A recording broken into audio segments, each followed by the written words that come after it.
میں منقوش کا مقصد یہ تھا، پہلے تو میں آپ کو بتاؤں کہ ایک ٹارگٹ زندگی میں رکھا کہ میں نے اگر شاعری کرنی ہے کب کروں، کیوں کروں، کس لیے کروں. ٹھیک.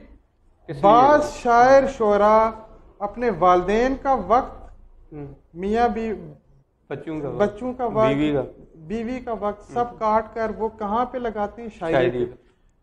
لیکن نہایت افسوس کے ساتھ میں بتاؤں گا، اظہار کروں گا کہ وہ شاعری میں انہوں نے کوئی ٹارگٹ اپنا نہیں رکھا، بے مقصد وہ گھر سے نکلے اور پھر چلتے رہے. ایک وقت آیا مر گئے.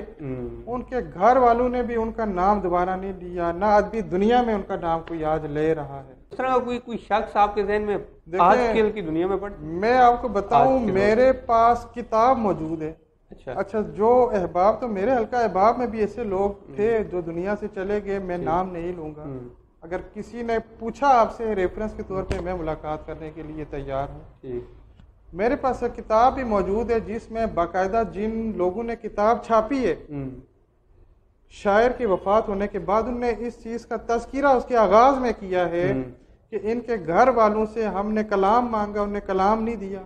ان کے گھر والوں سے ہم نے پیسے مانگے کہ اس کی اشاعت کے لیے تھوڑی بہت تعاون کریں، وہ تک بھی نہیں کیا. انہوں نے کہا وہ جانے، اس کی زندگی جانے، اس کی شاعری جانے، ہمارا کوئی تعلق نہیں. وہ کتاب موجود ہے، میں آپ کو کتاب دکھاؤں گا. چلیں، یہ واقعی ظلم ہے اور اس پہ ہم مزید بھی بات کرتے رہیں گے. لیکن ابھی فی الحال نوید صاحب، اگر آپ کو 5-6 لائنوں میں منقوش کو ڈیفائن کرنا ہو، 5-6 لائنوں میں، تو آپ کس طرح منقوش؟ دیکھیں، منقوش جو ہے آج سے 100 سال کے بعد کوئی شخص میری نظم کو اٹھا کر پڑھے گا تو میں نے کوشش کی ہے کہ اس نظم کے اندر میں سچائی بیان کروں اپنے عہد کی. ٹھیک.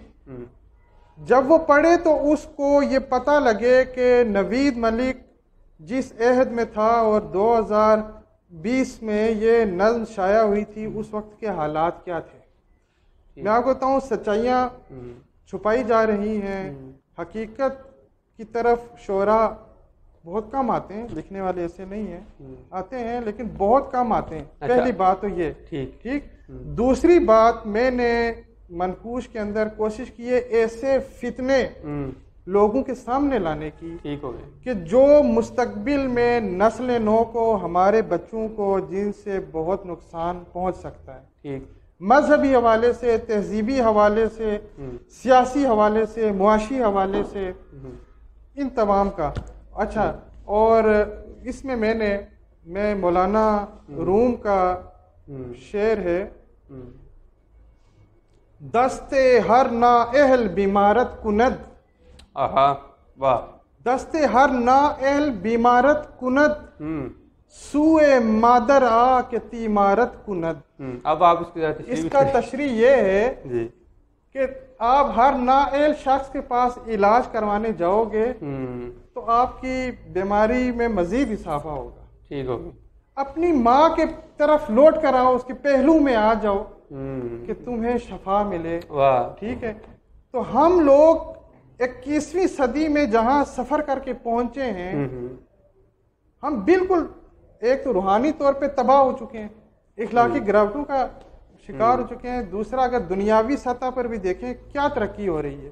ہم تو ایک دوسروں کا گلا انسان کاٹ رہا ہے، ایک دوسروں کا دشمن بنا ہوا ہے.